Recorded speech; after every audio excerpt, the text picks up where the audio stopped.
አዲስ አበባ የዛሬ ቅርጿን ሳትይዝና ስያሜዋን ሳታገኝ በፊት ከከተማዋ መመስረት ጋር ስማቸው የሚነሳው ንጉሠ ነገሥት ዳግማዊ አጼ ምኒልክ ከመንገሳቸው ቀድሞ የስፍራ በአያታቸው አማካኝነት ተመርጦ በ1928 ዓመተ ምህረት የቅዱስ ጊዮርጊስ ታቦት እንዲያርፍበት ሆኗል።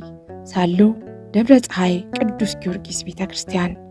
ውድ ቤተሰቦቻችን የዛሬው ቅኝታችን ይህንን ታላቅ ቤተክርስቲያን ታሪኩን የምንመለከትበት ነው። ቆይታችሁ ከኛ ጋር ይሁን።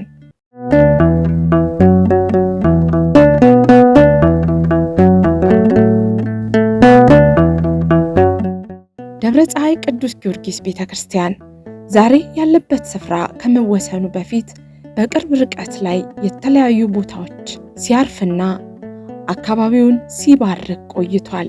የተመሰረተው በ1828 ዓመተ ምህረት በንጉሥ ኃይለ ሥላሴ ዘመነ መንግስት እሳቸው ከመሞታቸው 8 ዓመት ቀደም ብሎ ማለት ነው። መምህር ዘወልደ ማርያምና አባ ኢዮአስ የሚባሉ ሁለት ካህናቶች ናቸው። ከእቲሳ ተክለ ሃይማኖት ይዘው መጥተው በአሁኑ አጠራር 08 በድሮ አጠራር መልካሸኔ የሚባለው ቦታ ላይ አስቀምጠው ለ12 ዓመት በተመላላሽ በየወሩ እየመጡ እየቀደሱ እየተመለሱ ይሄዱ ነበር። ለ12 ዓመት መልካሸኔ በሚባለው ቦታ ላይ ከዛ ሀገሩን እየለመዱ ሲሄዱ ትንሽ ሰው በርከት ወዳለበት ቦታ እንሂድ ብለው ከዚህ ቤተክርስቲያን በስተደቡብ አቅጣጫ ከ5 ኪሎ ሜትር ያህል የሚርቅ እንዶድ የሚባል ቦታ ላይ እዛ ወስደው ታቦቱን ተከሉ። እዛ ለ43 ዓመት ቆየ። ለ43 ዓመት ከቆየ በኋላ ከዚህ 5 ኪሎ ሜትር እዚህ ጋር ወጣ ብንል ይታያል፣ መቅረጽም ይቻላል እዚህ ሆነ እና እዛ ከቆየ በኋላ ለቀብርና ለአንዳንድ ሁኔታ አላመች ሲላቸው እዚህ በአገር ያመጡና እዚህ ከዚች ጋር ትንሽ 500 ሜትር ሄዶ እዛ ጋር ዋሻ ነበር። በኋላ ስዕሉን ታዩታላችሁ። እዛ አለ ያ ዋሻ፣ አሁን ፈርሷል። እዛ ዋሻ ውስጥ ለ8 ዓመት ተቀምጦ ወደ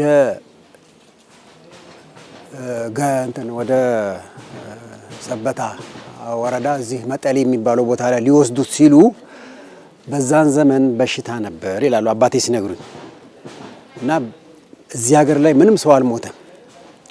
ከዛ ይሄን ታቦት ወደዛ ሊወስዱ ሲሉ ምን ልታደርጉ ነው ሲሉ ወደዚህ እንወስደዋለን፣ ወደ አለም ገና ወረዳ እዚህ ፉሪ የሚባለው በዚህ በኩል ነው ሊወስዱ ሲሉ፣ አይ ይሄ ነገር ከመጣ ጀምሮ በአገሬ ላይ ሰው አልሞተምና አትወስዱብኝም፣ ስለዚህ እኔ ግማሽ ጋሻ ከመሬቴ ላይ ሰጣለሁ ብሎ ቤተልሔሙ ያለበት ቦታ ላይ መቃኞ ተሰርቶ ከዋሻ ወጥቶ እዚህ በመቃኞ ለ16 ዓመት ቆይ። አቶ ጎበነ ቡታ ይባላሉ። የዚህ ዋናው ባላባት የነበሩ የጥንቱ የአቶ ጎበና ቡታ ይባላሉ።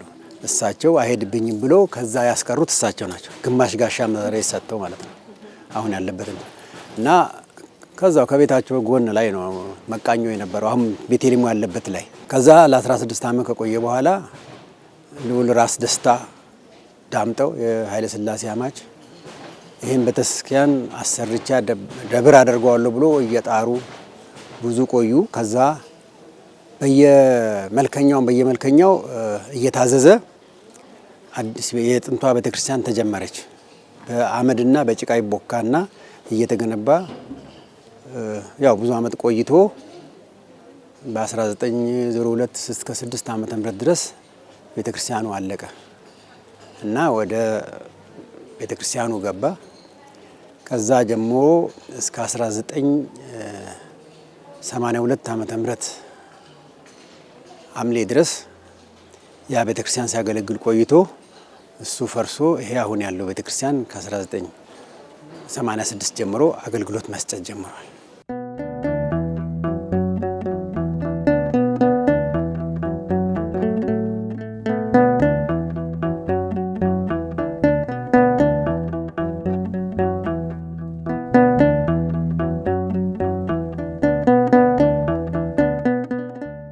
ንጉሥ ኃይለ ሥላሴ የአፄ ምኒልክ ዳግማዊ ምኒልክ ማለት ነው የእሳቸው አያት ነው የመሰረቱት። ታሪኩ እንግዲህ እስካሁን ብዙ አባቶችን ያሳለፈ ብዙ እናቶችን ያሳለፈ ትልቅ ቦታ ነው። ትልቅ የበረከት ቦታ ነው። እውነት ለመናገር በልማት ትንሽ ወደ ኋላ ቀርቶ የነበረ ቦታ ነው። ዋሻም ጭምር ነበረው። በወቅቱ ዋሻው የሚቆጣጠረው አጥቶ ቀይ አሸዋ እያሉ ቀይ አፈር እያሉ ወስደውት አፍርሰውታል እንጂ ዋሻው ምስክር ነው። ቤተ ክርስቲያንም ራሱ ምስክር ነው። የሚኒሊክ አያት እንደሰሩት ይሰማል ይነገራል። እና ውስጡ ደግሞ ስታዩት ታሪኩ ሁሉ የቀድሞ የጥንት ነው። የሚኒሊክ አያት ሳህለ ሥላሴ እሳቸው ነው የተከሉት ያሰሩት ይባላል። እውነትም ደግሞ ጥንት ያለው ነው፣ ቅዱሳን ያሉበት ነው። ስለዚህ ቦታውን ወደድኩትና እዚህ ጸልያለሁ። ከመጣሁ 2 ዓመት።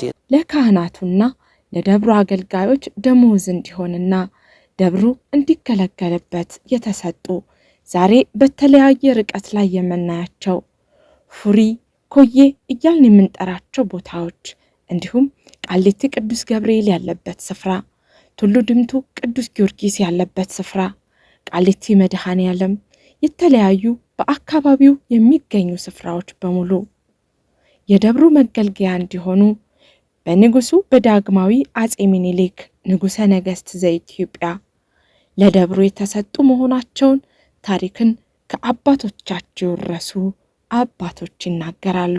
አዎ የድቁና መሬት፣ የግብዝና መሬት፣ የቅስና መሬት፣ የመርጌትነት መሬት፣ የደወል መሬት፣ የሰዓታት መሬት እየተባለ ይከፋፈላል። ያቺ 3 ዳውላህርና 30 ብር ነች በአመት። አንዱ ሰው ጋሻ መሬት ሰጥ ይሄ የጊዮርጊስ ነውና የቅስና ተከፍላለ ይባላል። ያን የቅስና መሬት ይባላል። ካህናቶች ከዛ በአመት ደሞዛቸውን ያገኛሉ። በአመት ነው የሚሰጠው፣ እህሉ ሲደርስ ያ ነው የሚሰጣቸው። እና ያ እያለ 60 ጋሻው መጀመሪያ ሀና ማርያም ተቆርሶ ተሰጣት። የሳሎ መሬት ነው። ቀበሌ 58 ያለችው ሀና ማርያም የሳሎ መሬት ነው።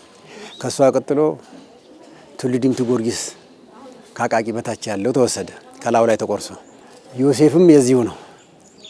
ዮሴፍም ከዚሁ ላይ ተቆርሶ ተወሰደ። በዚህ በኩል ገተሎ ሚካኤል ሁኛ አንዳራ ይባላል። ሚካኤል አለ።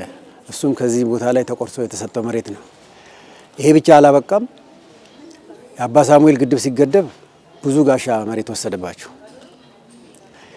እስከ መጨረሻዋ መሬት ላራሹ ሲታወጅ ድረስ 13.13 ጋሻ መሬት ብቻ ነው የቀራቸው። እስከ ደርግ እስከ ገባበት ድረስ በዚህ በ13 ጋሻ መሬት ሲተዳደር ቆየ።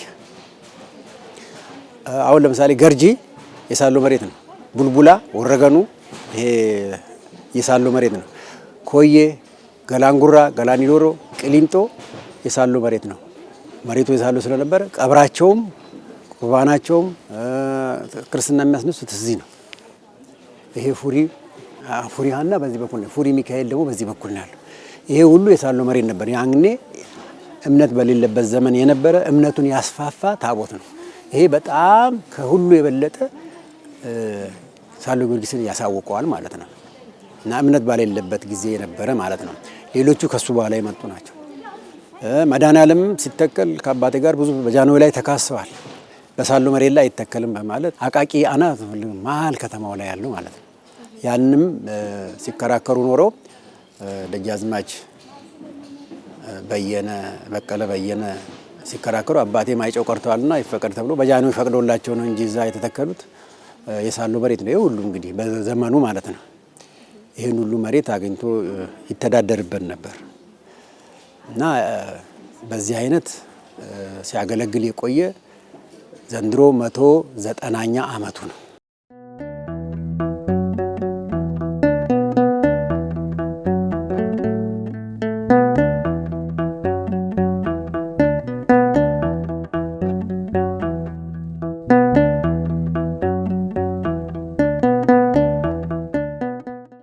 የቦታው ስያሜም እንዴት ሳሎ ተባለ የሚለው 2 የአፈ ታሪክ መግለጫዎች ተቀምጠውለታል።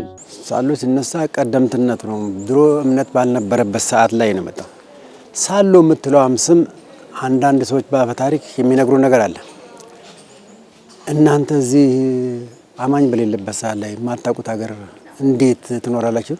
ሳለ ጊዮርጊስ እኛ ምን እንሆናለን ይላሉ። ያቺ ሳሎን ያመጣችው አንዷ እሷ ነች ይባላል።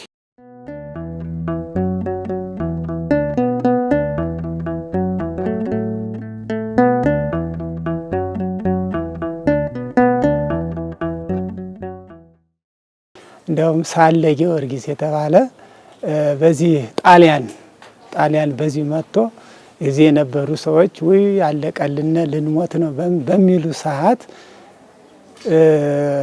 የቀደሙ አባቶች ደግሞ ትልልቆች ደግሞ እኛ ሳለ ጊዮርጊስ ምን እንሆናለን፣ አርፋችሁ ተቀመጡ፣ ተረጋጉ ብለው አረጋጉ ብለው እንግዲህ እዚህ የነበሩት የቀደሙ ስጠይ ይሄ ታሪክ ይነግሩናል። እና ሳለ ጊዮርጊስ የተባለ ከዚህ ነው። ከበሽታ ወረርሽኝና ከጠላት ወረርሽኝ የታደጋቸውን ቅዱስ ጊዮርጊስን የሚማጸኑት የአካባቢው ነዋሪዎች ያለ ዕውቀት የተያዙበት የባዕድ አምልኮ እንደነበር የሚናገሩት አባቶቹ በጊዜ ሂደትና በቅዱስ ጊዮርጊስ ረዳትነት በገድሉ እንደተነገረው ዘንዶ የባዕድ አምልኳቸውን በአማላጅነቱ ጥሎላቸው የበረከት ባለቤት መሆን ችለዋል። በእርግጥ እንግዲህ ቀደሙት አባቶች አላስተማሩም፣ አንድም አስተምረዋል ያሉ አቅማቸው። እንደገና ደግሞ ይህንን የመሰለ ታሪክ ቤተክርስቲያን አስረክበውናል እና በቀደም ሲል የነበረው በአካባቢ ልዩ ልዩ አምልኮ ባዕድ ነበረ። አሁን በተለይ በውቃቢ ቤት የሚባለው እንደገና ደግሞ ሌላም ደግሞ የተለያየ ተግባራት የሚያደርጉት እንደ አድባር እንደ ቦረንትቻ እያሉ የሚሉት ነበረ።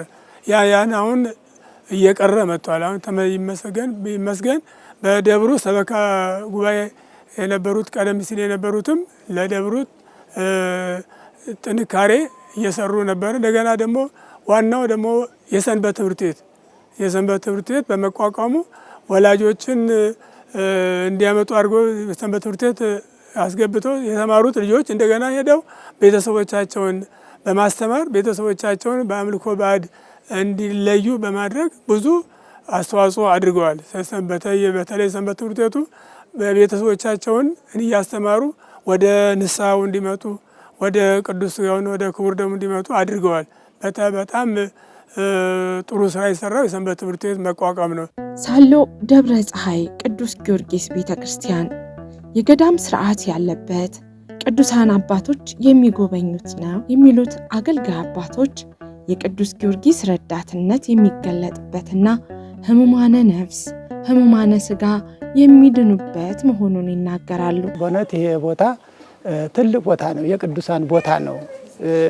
እኔ በነበርኩበት ልክ 6 ሰዓት ሲሆን በየት መጡ በየት ወጡ ማንላቸው አባቶች ገብተው ተሳልመው ወጥቶ ይሄዱ ነበረኝ። በየትም እንደመጡ አናውቅም፣ በየትም እንደወጡም ደግሞ እንደሄዱም አናውቅም። እኔ ባይኔ ያየሁትን እዚህ ቁጭ ብለን በዛን ሰዓት ምንም ሰው የለም ነበር። ይሄ ሁሉ ዙሪያውን ዛፍ ነው፣ ቀብር ነው፣ በጣም እንትን ነበርና በየት ገብተው በየት እንደሚወጡ አናውቅም። ግን እዚህ ተሳልመው ሲሄዱ ግን አያቸው ነበረኝ እና ቦታው ትልቅ ቦታ ነው። እንደው ስሙ ወደ ኋላ ቢሆንም ታሪኩ ግን ትልቅ ታሪክ ቦታ ነው ያለው ነው እና እስካሁንም እንግዲህ እንደናንተ ሚዲያም መጥተው ጎብኝተውት ምንም አያውቁም። አንድም ወደ ኋላ ያስቀረው ይሄ ነው። በበዓታ በስጢፋኖስ በስላሴ ነው ማገለግል የነበርና በቅዱስ ማርቆስ በአራዳ ጊዮርጊስ እነዚህ ላይ ያስተዳደርኩባቸው ቤተክርስቲያን ናቸው ቤተክርስቲያን። ስለዚህ ወደዚህ የመጣሁ 2 ዓመት ይሆናል። ወደዚህ ከመጣሁኝ ይሄ ቦታ ሳየው ደስ አለኝ በጣም። በዚህ አካባቢ ብዙ አድባራት አሉ። በጣም ከፍተኛ የሆነ ቅዱሳን ያሉበት ቦታ ቃለ እግዚአብሔር ደግሞ ምሉ ቃለ እግዚአብሔር ማህሌቱ ውዳሴው ቅዳሴው የሚገለገልበት ትልቅ ቦታ ነው። ካህናቱም ሊቃውንቱም ከዚህው ነው የሚውሉ የሚጸልዩ ለሕዝቡ በጣም የተመረጡ ናቸው። ልክ የገዳማት ስርዓት ነው ያለው ቦታው። ውድ ቤተሰቦቻችን በሳሎ ደብረ ፀሐይ ቅዱስ ጊዮርጊስ ቤተክርስቲያን ጥንታዊ ታሪክ ዙሪያ ያደረግነው ቅኝት አልተቋጨም። በቀጣይ ዝግጅታችን የታሪካዊውን ስፍራ ጥንታዊነት ከሚናገሩት ንዋያተ ቅድሳት አንስቶ በታሪኩ ላይ አሻራ ስላላቸው ጉዳዮችና ሁኔታዎች እንመለከታለን። ሰላም እግዚአብሔር ከኛ ጋር ይሁን።